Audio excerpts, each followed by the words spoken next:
time for PerfBytes. What the is PerfBytes? The fourth square meal of the day. Don't look like PerfBytes. Waffles, microwave ready. Blah blah blah. Add nutritional value to your brain. It's time for PerfBytes with your hosts Mark Tomlinson and James Pulley. PerfBytes. Live PerfBytes. Live from STPCON, it is time for PerfBytes, and we are broadcasting at the moment from one of the larger conference rooms here at the conference, which is pretty awesome, in Phoenix, Arizona, where it is hot and sunny, and it's not hot and sunny anywhere else, I think. This is like the hottest and sunniest everywhere. The pool is still open. The pool is still open here. It's very, very nice. And it's myself, Mark Tomlinson, and my lovely co-host, James Pulley. How are you, James? I'm doing well. Yes, you're presenting tomorrow, right? I am presenting tomorrow. Yes. In addition to tonight. In addition to presenting right now. Yeah. That is correct. Very good. And of course, we have an audience. Thank you for the applause. That was the first time we've ever actually had people applaud our introduction. You can feel free to applaud at other moments wherever you'd like. But first, we need a quick survey. A quick survey. How many people here are PerfBytes listeners? If you listen to the show, clap your hands. That's pretty good. How many people are here for the free drinks? Free drinks. Yeah. Exactly. Okay. Yes. I'm not offended. We'll just make this show. I like that. And so there's a couple. We have there's lots of things to celebrate on this episode of PerfBytes. The first one I'm going to put out there is the fact that it's really pretty much the 1-year anniversary of James and I launching PerfBytes as a podcast. So it was last September, October 30th, right? And it was Hurricane Sandy. We started it. So it's been exactly 1 year. James, the last year working with you on the podcast has been delightful. Now, Mark, I wish that's okay. It has been really nice working with you as well. Yes. For those of you who are not aware of the history of the show, Mark and I were working on an engagement together. And as performance engineers often do, they congregate at some place that serves large amounts of carbohydrates for breakfast. And we rant to one another about the state of the industry and what we can do to change it. And I can't remember if it was Carlos or another Rex Black who said, just shut up and change it, or something to that nature. Yes. And so this podcast is kind of the first avenue that comes out of that for us to continue to give back to the industry. It's a real problem for performance testers where you turn for information for education purposes. How do you develop yourself as a performance tester? Plus, people don't read books anymore.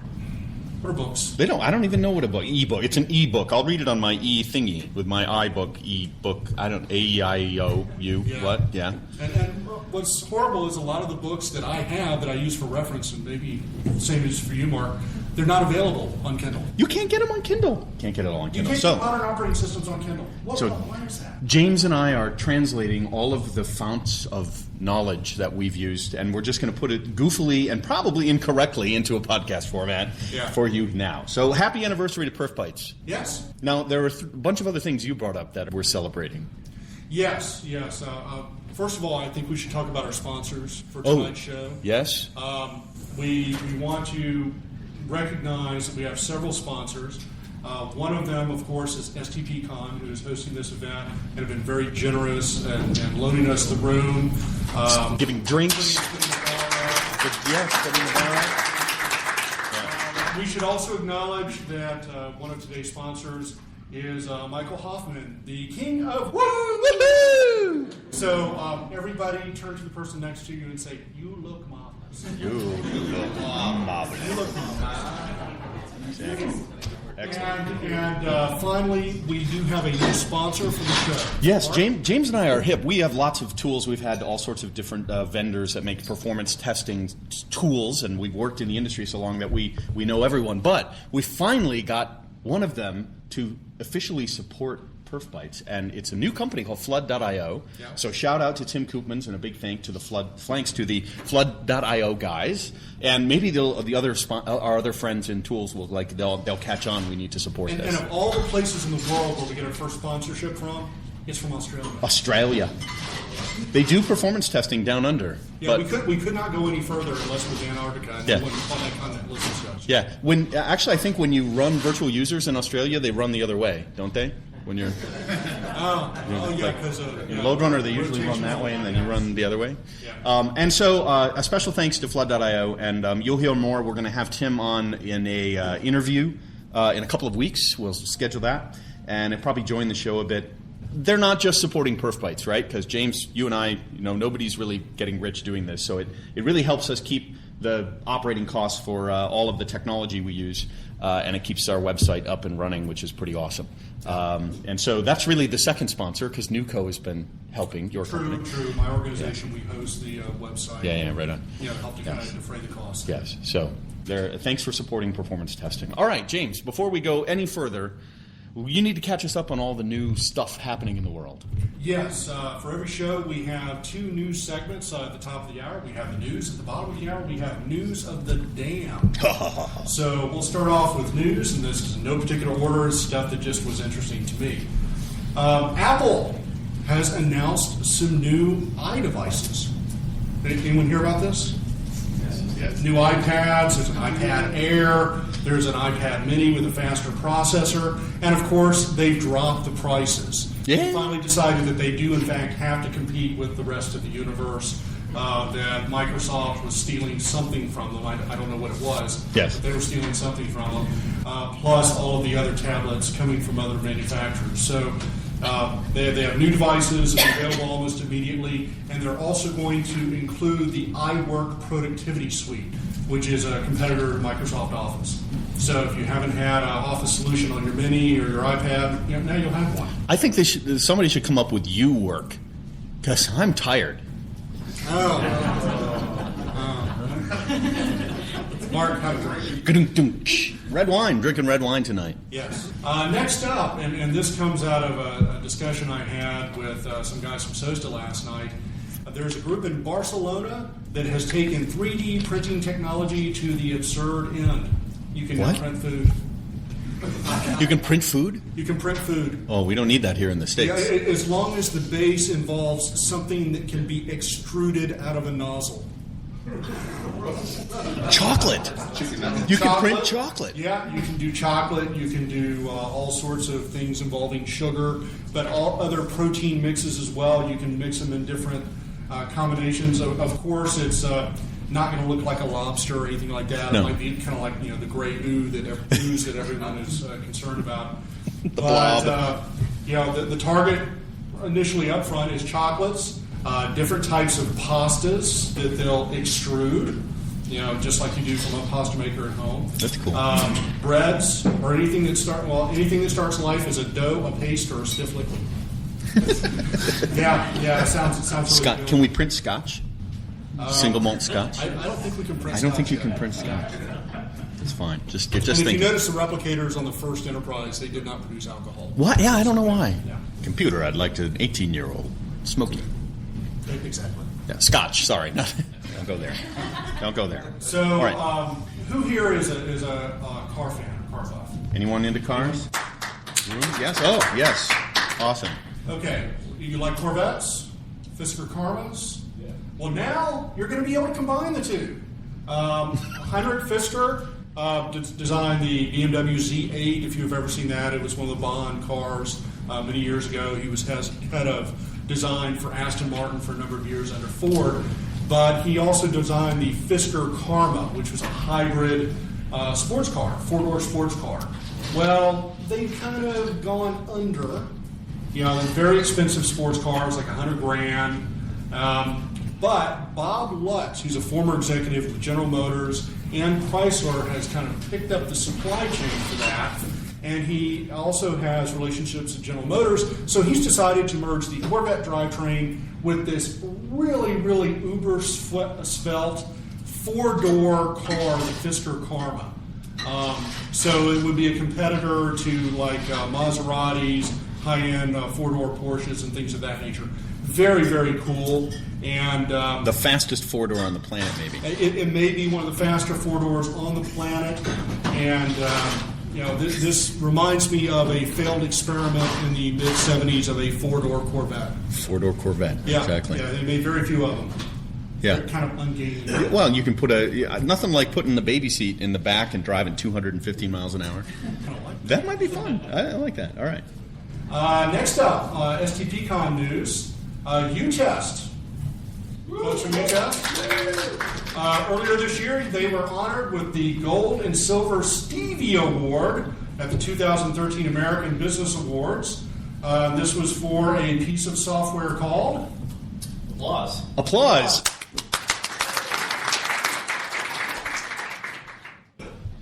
Cool. Congratulations. We have U-Test people here in the audience with us, by the way. Yeah. And another sponsor of the show, on September 30th, Mobile Labs added the VAR Utopia Solutions as a partner for their mobile testing solutions. Cool. So anyone here from Mobile Labs? Nah, we can talk badly about them. Oh, we can edit this out. Oh, okay. So, no, we can't. Sorry. No. Okay. I'll be nice. So I don't have anything bad. Just made that up. So, Mark, that's the news. That's the news. And I think one topic we wanted to cover tonight, which is going to be of interest to everybody within the next 30 days, Sure. is how to prepare for absolute Hades on the day after Thanksgiving. And when you say absolute Hades, there is a previous show we've done. Actually, we cover it almost all the time, which is how to survive point load. And so when the holiday season rolls around, all the e-commerce retailers lose their freaking minds, right? Because right now they're going nuts. If you're anyone in here an independent performance consultant, okay, just me then, I guess. That's fine. Basically, we're all booked. You can't find us anywhere because we're buried knee deep, head deep, shoulder deep, whatever, in making sure that people's websites will scale on Cyber Monday. And before that, Black Friday. And actually, I just found this out. It's actually, you have a pattern usually depending on your, whatever it is, what am I trying to say? Website, yeah, that's right. Website. And it's like, it's Black Friday, and then it's Cyber Monday, and then it like repeats every Monday into December now. So like the promotions that happen from a marketing standpoint, you're not just preparing for that one day. It's like every Monday, try to stretch it out more. And then you get small blips all through Hanukkah, and then you get Christmas Day for gift card. Boxing Day in Canada, yeah, exactly. So it's just like complete nuts for a couple of months. So we want to share a few of the tips that we have learned over the years, and particularly some that we've brought up. And there's one we are near and dear to our hearts called the 100 by 100 rule. James, what is the 100 by 100 rule? The 100 by 100 rule refers to shopping carts.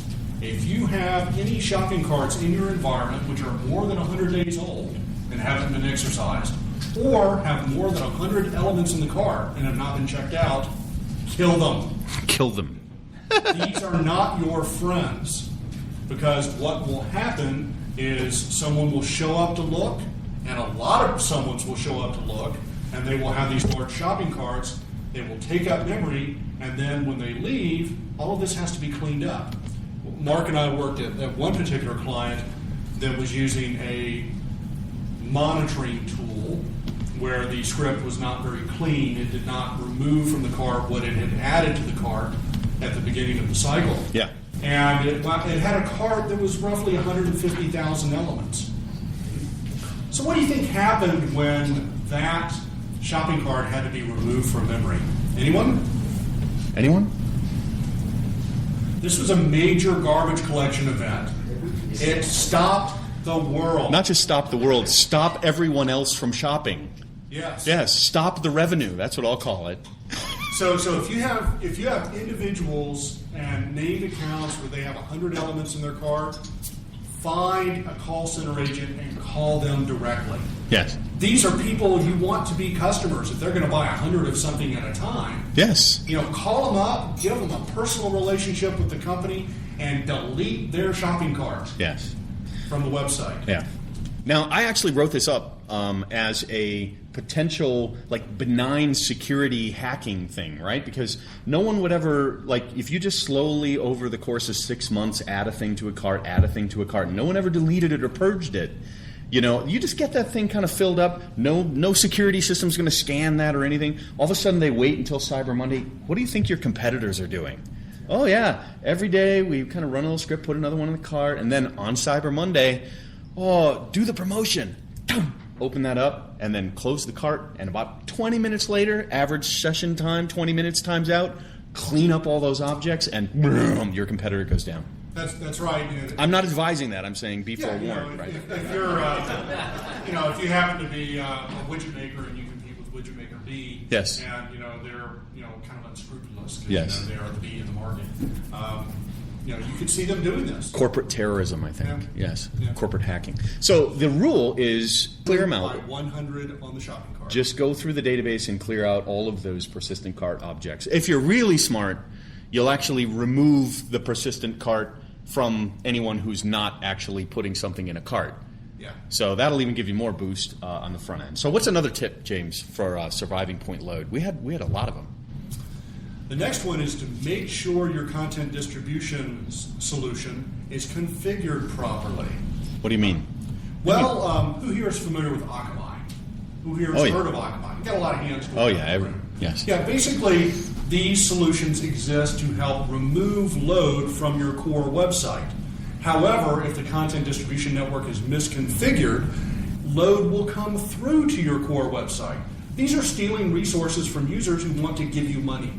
So if I can remove those requests, I can then service more customers with my existing website. It's very common to misconfigure Akamai and other content distribution networks to either not make them primary, so you have your website and you haven't made any changes to your web server to, say, cache images or style sheets, things that are not changing, or fonts are a big one. And all of a sudden you don't make Akamai primary. Well, your website says don't cache anything. Akamai says you're in charge. What do you think happens? Goes all to origin. And then boom, the website goes down. Yeah, all the load comes through, and you can service fewer customers. So ensure that your content distribution provider is primary. They're the ones who are in charge. And make sure for all of your static items that you are covering them effectively.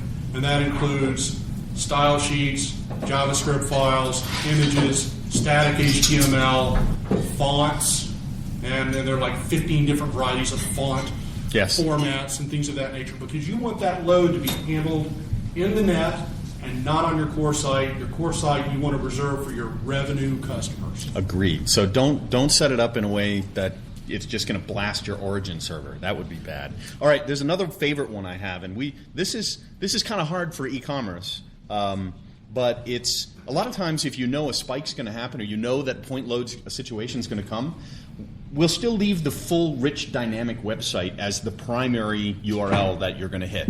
So even people that just want to browse can't browse, right? Because we've created these really awesome Ajax rich client web experience, and you know what?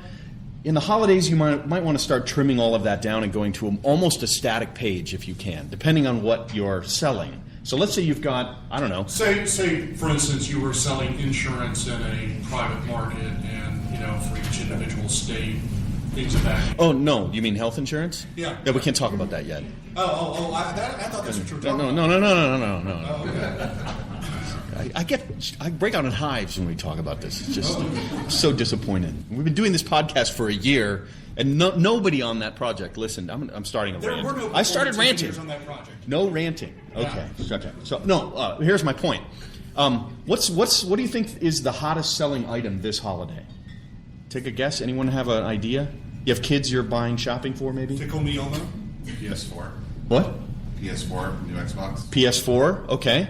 So if that's going to be your number one revenue generating item, create a static page for that item and make it your homepage. It doesn't have to scale. It doesn't have to open up the app server, nothing. Just make that the first page. Put all the information they need on that page. Some people who are going to buy it are going to buy it. They'll click buy me one of these. And then they go into the rest of the process. But don't have just the browsing people on your site surfing through this rich, dynamic, rolling carts, lots of objects kind of stuff. So put a really thin little single product, this is the hottest product. Hey, are you coming here to buy a PS4? If you're not, they'll go away, thank God, because they weren't going to buy anything anyway. Don't beat up my website during Cyber Monday. But if they are going to buy something, you filter them through a lightweight page Then they go on to the real site and do the rest of that stuff. So use a lightweight shim page as the first landing point, then go into the dynamic site only if they're going to buy. And of course, that lightweight page becomes fully cached in your distribution network. See? So, I love it when a plan comes together. Yes. Yes. I have a pet peeve associated with e-commerce sites. A lot of e-commerce designers will hand out a shopping cart by default to every single person who shows up on the site. And this causes your website to have to maintain a one-to-one relationship with every customer who arrives. They have to allocate resources, and in some cases they have to touch every piece of the architecture, from the web front to the application server, all the way to the database server and back out.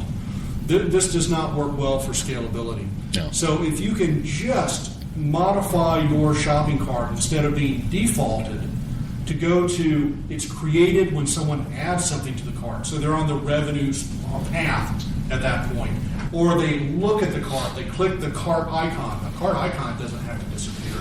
Just click it, and that's when you instantiate it if it doesn't already exist. Yes. If you do that, the scalability of your website will increase by a factor directly related to your conversion rate for people who are adding to cart. So if your conversion rate is 25% of people actually add to cart, and then you lose some amount on each step going forward after that, then you're going to get a 4-to-1 benefit associated with removing all of that extra load for the number of people you can have add to the site.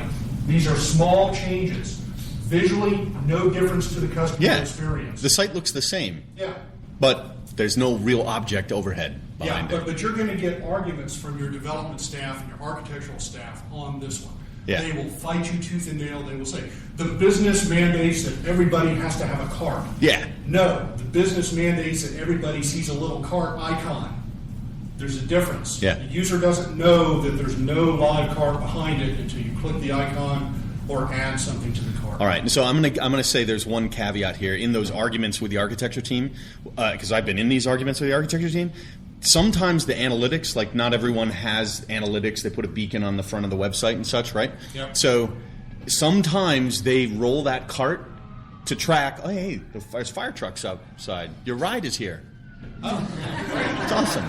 We're on fire, Mark. Exactly.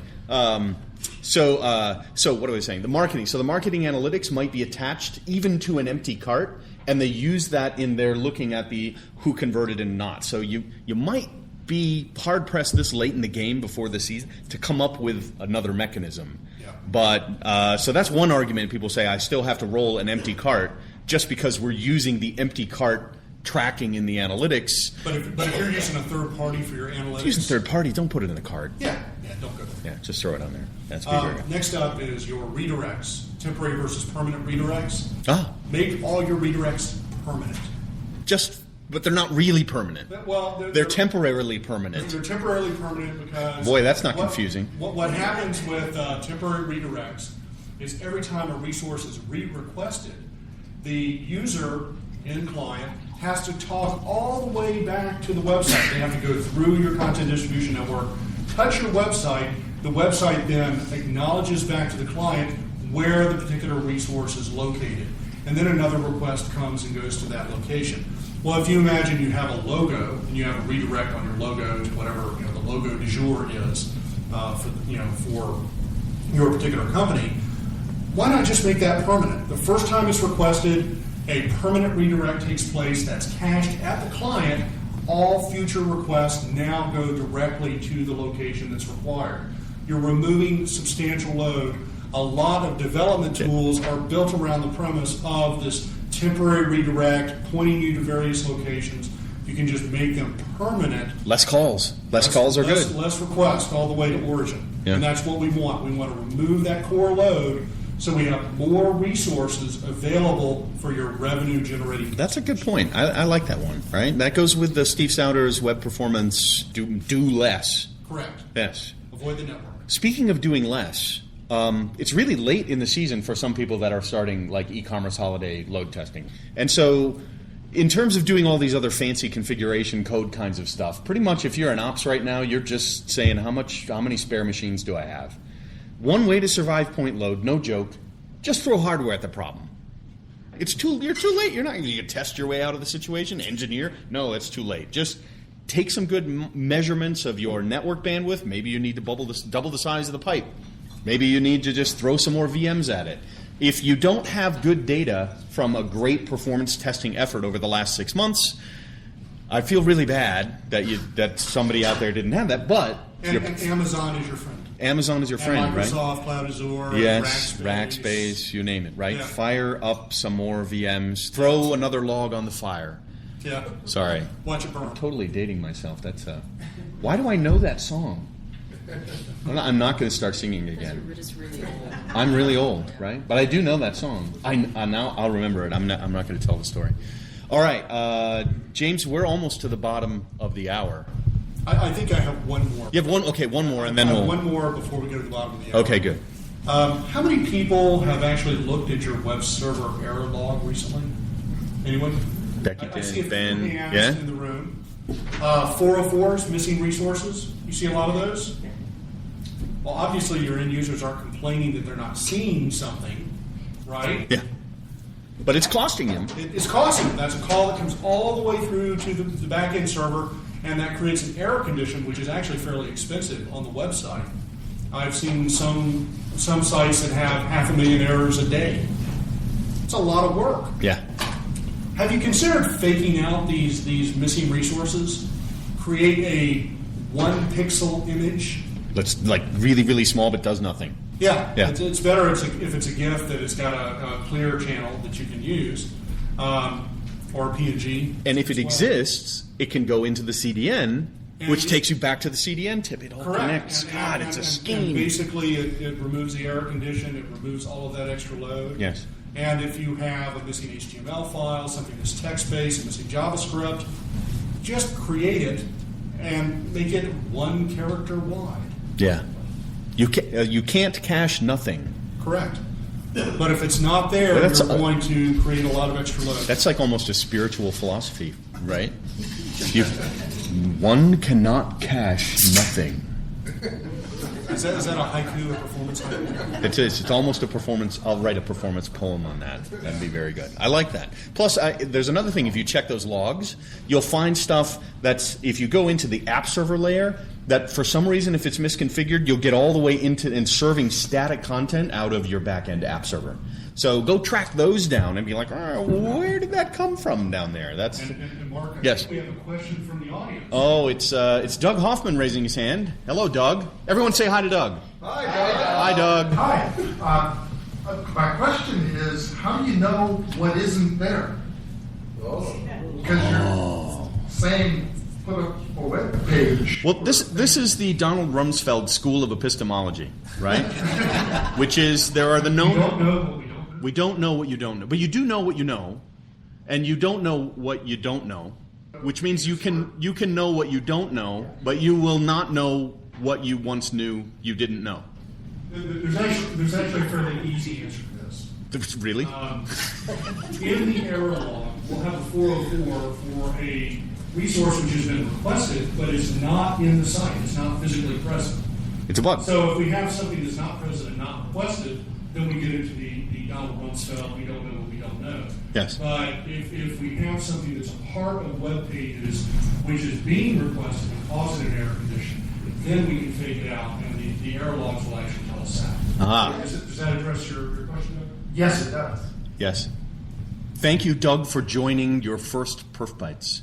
Doug Hoffman, everybody. Thank you very much. Mark, is it time for that scary person? It's time for the scary person. Hello, PerfBytes listeners. It's your old friend Satan here. You remember me, right?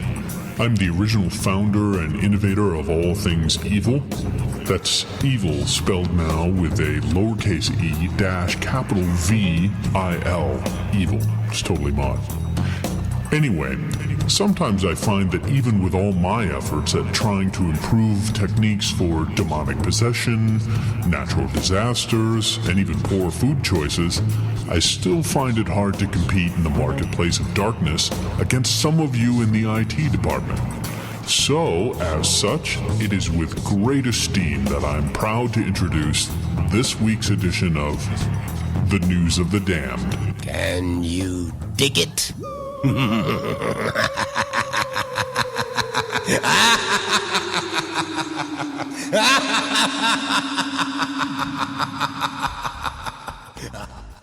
I'm always disturbed how Mark got that voiceover. I don't want to ask too many questions. He says he negotiated a good deal. I don't want to know. I just don't want to know. Yeah. No. So just stopped by the house one day and figured, what the hell? Get it? What the hell? Right? Exactly. So speaking of people being in deep doo, the affordable healthcare site continues to be in the news. This thing just won't go away. It's become political now. It's gone political. It's gone bureaucratic. It's gone nuts. What are you talking about? Didn't you know that? Didn't you know? It's like a political problem now. Okay, just to let everyone in on the inside joke here. Mark and I are kind of on opposite sides of the political spectrum. Yeah, he's a total liberal progressive lefty. Did you know that? Yeah. Seriously. Yeah, vegan. I just don't have my guns with me today. Yeah. Well, you love guns, right? Yeah. That's peace and love guns. Exactly. Yeah. But we both recognize stupid when we see it. Yeah. There's no other way to. Or evil. Because there's some evil at play happening on this gig, right? I think so. Well, the affordable healthcare site continues to be in the news because they're just not fixing the problem. Well, one, they're not hired any performance engineers. They haven't called anyone else get a call to help work with them? The NSA has not directed no one in this room here where there are a lot of performance engineers to talk to people. But the president went on TV a couple days ago and said, hey, we're working on it, put a little egg on the face and stuff like that, and said, in the meantime, why don't you call the customer service center? On the phone. Sounds right. The phone number. What do you think happened? Call center crash, go boom. So I'm hearing little bits here and there. VoIP dead. You shut down the website, then you shut down the call center. Yeah. You shut down the website, and then you shut down the call center. With this program, this is We're definitely. not just fixing the problem, we're moving the problem. This thing has legs on it. It's like George Carlin in the Hawaiian Islands, moving stuff from island to island. That's right. That's right. Next thing you know, it'll be send your request in on carrier pigeon Exactly. or on telegraph. That would work. So this is just crazy. We're not fixing the problem. We're moving the problem. We're making the problem larger by taking out more sites. It's just nuts. So that's why they made news of the damn. You know what's driving me nuts? You ever heard the media people who obviously don't know anything about technology, and they come up with these theories? Oh, you've got your RAM-ROM port plugged into the wrong interface there, Bob. Why don't you know how to fix that? That's the real issue here. Bob? Yeah, I think I heard Bob and a couple of those. Yeah, exactly. For some reason, News of the Damned is always full of stories from the United Kingdom. They're so small. How do they have all these problems? They're little islands. And the Commonwealth. I don't know what it is. I don't know if they build developers in one country and they ship them elsewhere, and they seem to have these problems. But in the last couple of years, the Royal Mail has been privatized in the UK. Anyone here from the United Kingdom? Lived there. No? No, good. We can start picking them. No. What's that? Lived there for 2 years. Lived there for 2 years? Lived there for 2 years. Now, so obviously... So it wasn't your fault. Yeah. Okay? I was very sorry, but we'll clear your name. But Richard Bishop is over there? Richard Bishop is over there. Yes. I don't think he's going to help on this one, though. Yeah, Mahesh is over there. Yeah. Rosie Sherry. What's Rosie that? Sherry's over there. Oh, good point. So the Royal Mail, since it's been privatized, it actually made a profit. That's cool. Yeah. What do you think happens to the stock price when you make a profit? People want more. They want to get in on that good game. Because mail is hot. Or what happens to the existing stock price? What happens? Oh, it goes up. If you exceed expectations, it goes up. It goes up a lot. And what happens when it goes up, generally? It attracts other people to... I don't know. I don't do stocks. Well, you might want to cash out. Evidently, a lot of people wanted to cash out all at once. And there's only one authorized location where you can basically sell your stock. And, of course, this created a run on the market condition, and it took out the website for the brokerage houses associated with this type of transaction. Imagine that. Okay, so I'm looking at this, in kind of the bigger macroeconomic type of sense. So I guess people are selling their stock to take their profits so they can then buy the stamps, which are probably a little bit higher since it's now privatized, which in turn will create more profit, which will in turn create more runs on the stock. And, I'm thinking a recursive thing here. It's never going to end. Yeah, I'm thinking of like a stamp overflow condition. Well, okay, I should go find Stamp overflow. Yeah. Okay. It's bad. Also from the Commonwealth. From Canada. Anyone here from Canada? Oh, Canada. Sorry. Have you heard of the Ripley's Aquarium? Yes, Ripley's Aquarium. Believe it or not, they actually had an aquarium. Bad joke. Well, it's a ticketed venue. So what happens when you have a limited number of tickets and a new event to visit? And popularity. Little kids cry because they can't get a ticket to go see the whales. And why can't they get a ticket? Because the website crashed. Because the website crashed. Yep. Yeah, this is the classical point load condition where we have a known date and time where items are going on sale. You have pent up demand from the public, not unlike the ACA website and what happened there. Yep. And then all of a sudden the gates are open, all of these people come in, and then boom, website goes down, little kids cry. Little kids cry. I don't like that. Dolphins don't get fed. Yeah, none of the sessions at STP talk. Well, no, there are a couple things about like we should have like emotional counseling for defects when the impact of defects. Yeah, you hold the developer. You want to cradle them so that they feel supported. It's okay. It's okay. It's just an exception. We'll try again. Exactly. That gets back to our motivational speaker this morning. Mr. Motivational Speaker. Woohoo! Woo! Right on. No, I will not ask you to hug. No hugging. Next up, EasyJets. Who knows EasyJets? EasyJet in Europe. Yeah, they're basically a low-cost carrier. They're similar to Southwest Airlines inside the United States. Well, their website went down recently. Big time. Couldn't check in. So let's think about this from a value proposition. Website goes down under load. You can't check in. You have something that was good value when you bought it, but now you can't use it. Is it good value anymore? Good value goes to no value when there's no website. Correct. Will you buy from that company again? Maybe. I have a maybe from Mr. Ben Simo. No? I will say at least the plane didn't crash. No. I'd rather have the website crash, and maybe they were busy fixing planes. Like, yeah, fix the planes, dude. That's so care about the website. So are you thinking this is a conspiracy thing where they had a plane issue and no, they just kind of jiggled the cable on the web server? Exactly. Okay. I'm not buying that one, Mark. Okay, that's fine. Next up, also from the UK, a rather interesting website called Mumsnet. This is a site for mothers to go and ask questions about whether what they're observing is normal and expected behavior and things of that nature. with their kids when it's to get advice from social advice. Not necessarily their kids. It could be their partner in life or whatever. But oh no. Yeah, you see where this is going. Yeah, this could be bad. Yeah, well, evidently there was someone on there that asked a rather interesting and salacious question about behavior what is it after spending intimate time with their partner. Yeah.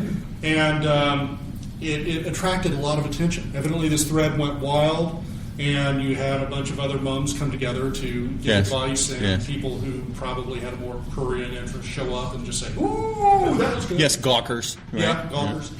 And took out the website. Big time. Yeah, according to Justine Roberts, the chief executive and co-founder of Mumsnet, so a working mom, obviously.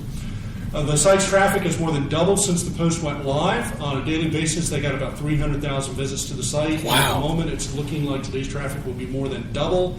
And in a typical British understated view of the universe, frankly, our poor old servers are beginning to creak. Yes. So, I'm so sorry.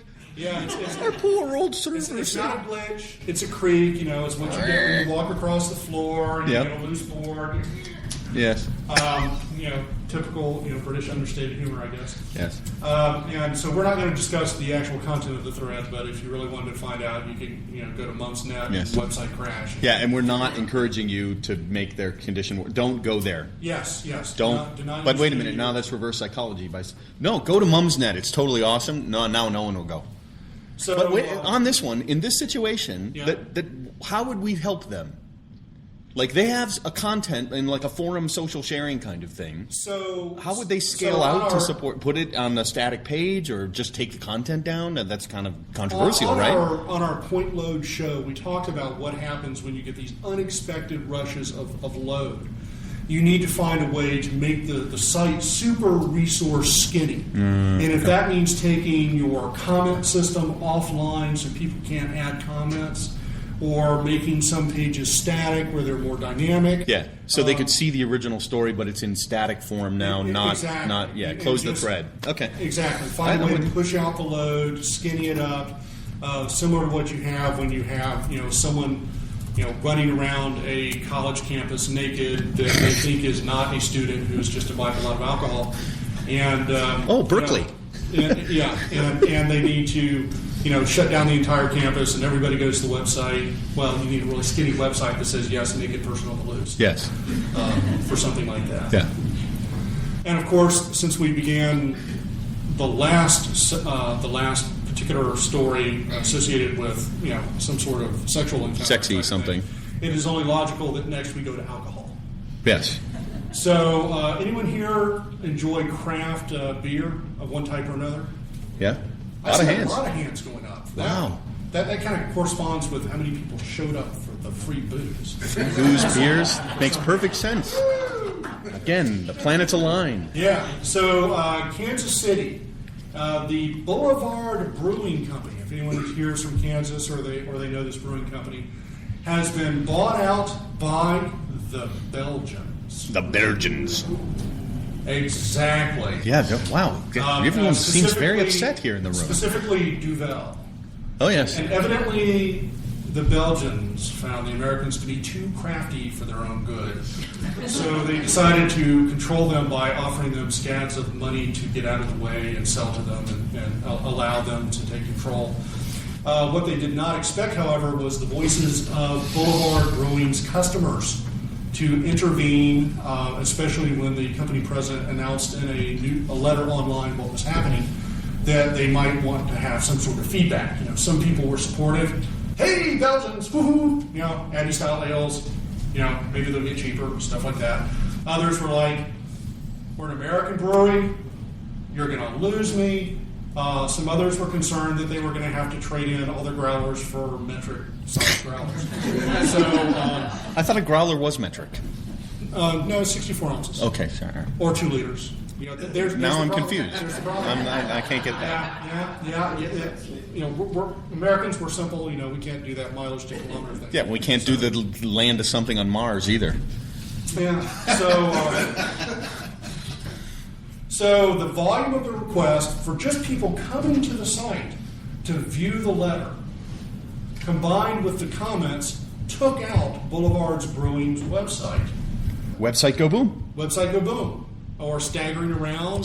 Drunk. Yeah, drunken website. Drunken something website of that nature. syndrome. Yep. And so here you have a classic situation where you have static content. A lot of people are interested. What do we do in the case of static content? Where do we put it? We put it on the front page. And that goes to the CDN. CDN. Goes to the CDN. Oh. Exactly. We don't want that load coming to our site. And since they're very geographically bound, the content distribution network servers would wind up caching it very, very effectively. You'd reduce the load to the site. And in fact, you could have your comment system hosted by a third party, such as Discuss or Yeah, that's what we do. We use Discuss. So you could completely remove the comment and all of that load from your core website as well. So you could remove all of this extra load coming on that served no purpose other than to encourage a discussion on metric versus American growlers and whether Whitworth was really the way to go in the beginning. Yes. So that's where we are on News of the Damned. That is News of the Damned. Yes. Little applause. And the reason why we do News of the Damned, and we have at least 5 in every show, is we always have project managers telling us as performance engineers, well, who's going to notice? Why? I don't ever hear of servers going down. Well, you can't really say that now with the ACA website. That's been in the Yes, now everyone knows. Now everyone knows. And they know That's a all the possibility. wrong reasons. Yes, correct. They know all the wrong reasons why. Yeah. But if you were to go back and look over the last year, we've got 26 episodes, 27, 28. This is episode 28. Episode 28, so we've got at least 5 on every show. You can go back and you can find massive ones, you can find small ones, and you're actually able to have a catalog of reasons why you should do better. Yes. Coming up, Mark is trying to convince me to take some of our greater stories and put them in a book. Yeah, I think we're going to do a book. As well as our moral center of PerfBytes is also trying to convince us of that. Yes. And make that available through...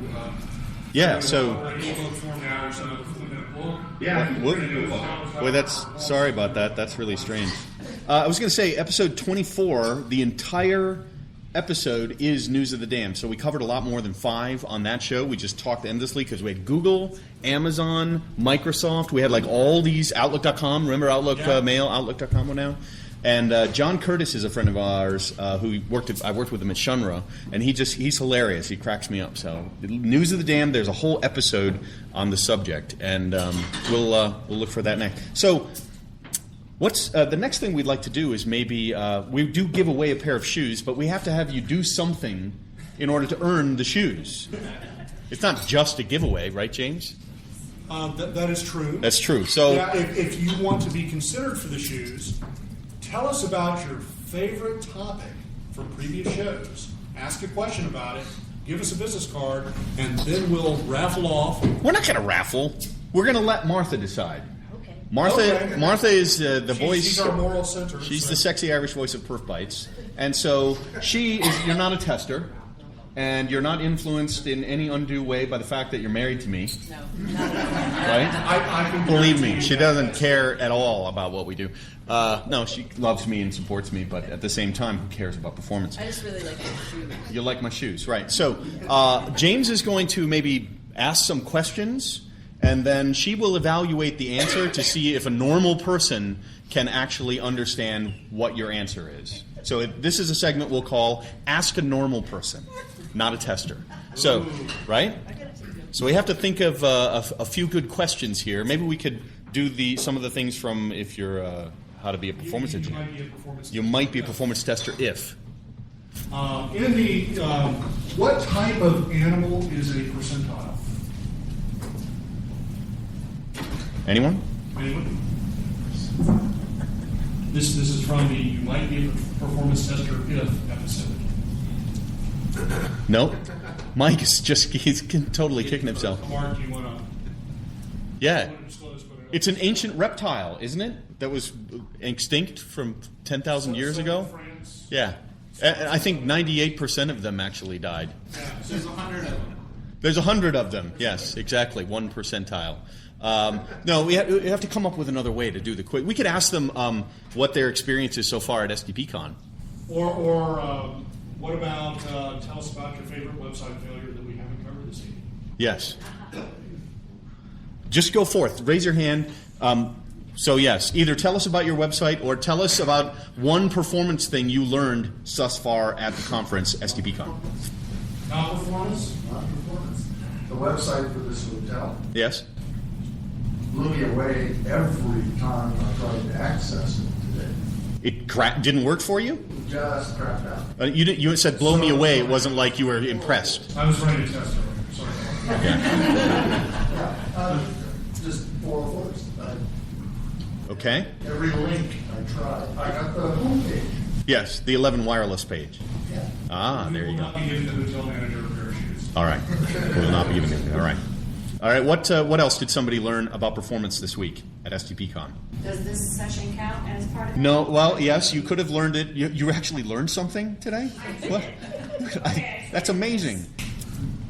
resource skinning, make pages static to help control load on a website, stop it from crashing. Okay. That's pretty good. We did say those things. Yeah. Okay. I did. All right, who's next? Eric? Eric, let's put Eric on the spot. Have you been in performance sessions here today? I have. And have you learned anything? I have. Okay, What go is ahead. it you have not taught? I learned just in this podcast about the problem of instantiating as a shopping cart for every visitor to your website in order for your analytics to work. Okay. That's good. All right. Right on. Who's next? I'm opposed. No, you're good. You're in the running. We've got Doug in the running. We've got Jean Ann and Eric. Those are the three so far. If you want the shoes, you got to speak up. Come on now. They're really awesome. Real leather, custom leather. They last. Will not be Mark's actual shoes. No, They will be new shoes shipped to you. Unless you're a size 10.5. Yeah. Go ahead. No, Jean Ann, you already went. You can't go twice. You're done. Forget it. Come on. Here we go. One over here. Here we go. We got two over here. We got. I learned that to start performance or talking about performance testing in early your test cycle and raising issues in your planning meetings that how much volume and how much time. Time and volume. Talk about those things and get those numbers early in your test. So who did you hear this from? Tobias. Good on you. Actually, I tweeted my former company the 100 by 100 rule as soon as you said it, and got a message back from a lead developer that they are only doing 100 of half of that rule. Okay. And when I went out there, I actually saw the what you call the logo of the day pop up as they're transitioning into Christmas already. Ah.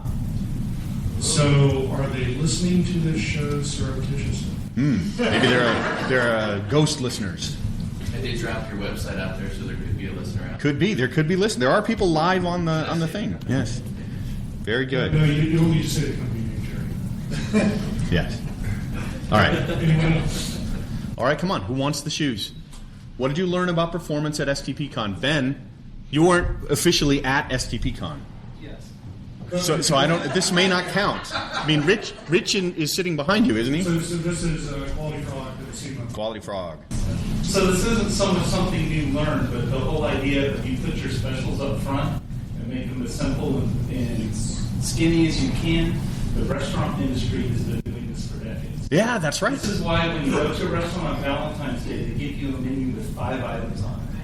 This is why restaurants do specials when they expect high demand. Prefix kind of thing, yeah. Whatever they want to promote that they know they can handle up front, and then if you ask, well, show me your real menu, they'll probably give it to you. Yes. So what you're saying Specials is up front and make them as simple and skinny as possible. So what you're saying is we're no more sophisticated than a bunch of fry cooks? Correct. Okay, I just wanted to make Our sure. team is just slower to learn this. Okay, I just wanted to okay. Yes. I'm comfortable with that. That's- I like food. You can probably tell. So. Yes. Yeah, the only thing skinny about this podcast is the website page advice. All right, who's next? One more. More? These shoes are really nice. Here we go. Got another one right up front here. Really beautiful Converse custom shoes. We had percentiles for those shoes.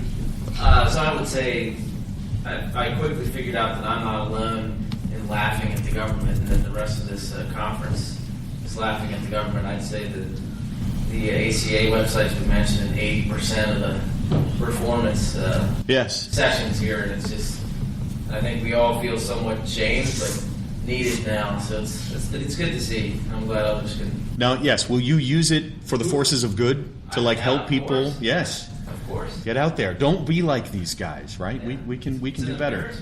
It's an embarrassment. Okay, right on. These are things that make you say, woo. Yeah, not woo. More like woo. So since I was called out as being the newest member of the testing community in this entire conference this morning. Oh, yes, right on. Woohoo! I would say that at the pre-con, I learned more about performance testing than I have ever learned yet. And that also involved the aforementioned technology. Yeah, was all that true? Yeah. I just made all that up on Monday. I wrote it on the plane These guys are going to dig it, and they don't know what they're doing. Yep, and then you can get a job at the ACA. I think that's it. We have. Raise your hand if you've given an answer here, Martha. Do you have a list? You got. Okay, she's kept everyone, and then. Oh wait, Mike. Mike. I don't want to be in the running, but I do want to note that this is the first time Mark and I have shared a room together here. No, that really sends the wrong message, Mike. My wife is right over here. Same room. We always presenting at the same time. This discussion with. Yeah, she and I have talked. Yeah. Do you ever notice that when Mike's talking, I'm not drinking water?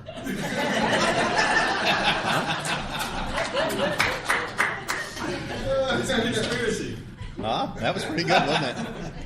Exactly. All right, that's good. So now over to my beautiful wife, Martha, the sexy Irish voice of PerfBytes. With a big fat cold, who's not feeling well. There you go. That's lovely. Yep. Do you have the winner of the shoes based on their answer? I do. Based on listening to everyone as a normal person. A normal person. The answer that was the most coherent to me was Anjali's, because she was talking about communicating and connecting and learning. So about performance testing earlier and planning, about understanding how volume and time intersects with everything that you do, and also, I'm just assuming she also thinks there's lots more to learn, which is a great place for a performance tester to be. Now, can you say congratulations to her in an Irish accent? Can someone translate that? That was Gaelic. I think it was Gaelic you were speaking. That sounded more Klingon. You're more Klingon, yeah. Quack, exactly. So, we have our winner.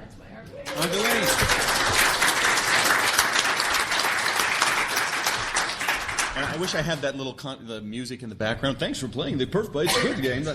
So you'll come up and you'll check out the shoes, and we'll actually get your shoe size, and we'll put it together, and they will look just like this. And they will say PerfBytes. So congratulations, and thank you very much. That was it. And thank everyone for your beautiful answers, actually, and sharing them with everyone that's actually on the podcast. But unfortunately, we're down to the last few minutes of our show, which means... Okay, James, so we want to thank everyone for listening to PerfBytes, and to our audience here in Phoenix, Arizona, live at STPCON, one of the greatest conferences for performance peoples and testers of all kinds. So thank you to Rich, thank you to Rick, thank you to our bartender. The folks at the Hilton Conference Center. This is an awesome Hilton Conference Center. I dig this. Oh, yeah. This is a great time of year to come to. It is. James, do you know who's sponsoring? Who's powering the website now? Powering the website today is Powered by Bacon. Lots of bacon. Powered by Bacon. Lots of bacon, which goes with your pancakes very, very well. Yeah. If you go to our website, anytime you go to it, you'll find it's powered by something different. By 4 or 5 other different elements. Yeah, the TARDIS. From bacon to the TARDIS. Yes. Yeah, the 50th anniversary of Doctor Who's coming up, right? So November 20th, right? So we got to watch Doctor Who. That'll be good. Get your TARDIS on. And of course, just a reminder to everyone that all of the content of the PerfBytes podcast is copyrighted and protected by that little key lock system you see on the side of a Ford Explorer that's our rental truck. I don't even know how to use it. So it's really safe because it's inside there and there's a little key button that lights up. And they'll probably do the recording and can't even get to it anyway. And in contrast to those nights where I know only my mother is listening to the show, thank you all for being here. Mom, there are actually people that pay me to do this job. That's right. And they're all here in the room. Thank you to the sexy Irish voice of PerfBytes. I hope you feel better, sweetie pie. And of course, we want to remind folks of our new sponsor, Flood.io. Software Test Professionals, which we thank you again for everything. We're also supporters of the Whopper, Workshop on Performance and Reliability. We support the CMG and the creation of the PBOK, the Performance Engineering Book of Knowledge, that we're actually part of collaborating with Walt and these other guys that are really awesome. So look for some content coming out on that. And we'll also be putting together a book someday. So if you're interested in joining us and doing write-ups on the news of the damn stories, a little research, let us know if you're interested in joining us and being a contributor to PerfBytes. And it'll look very similar to the shoes. It'll look like the shoes. Be able to wear them. Exactly. That's right. Also, if you ever have questions, you can ask PerfBytes by sending an email to ask@perfbytes.com. So send us your questions. You can send us content. We can do perf rants, perf poems, perf interviews, and of course, the first ever Ask a Normal Person segment. I thought that was quite good. Yes. That was very excellent. I'd say once again, thanks again, and we'll see you at the next STPCON and on the next episode in a couple of weeks. Thank you guys. Good night.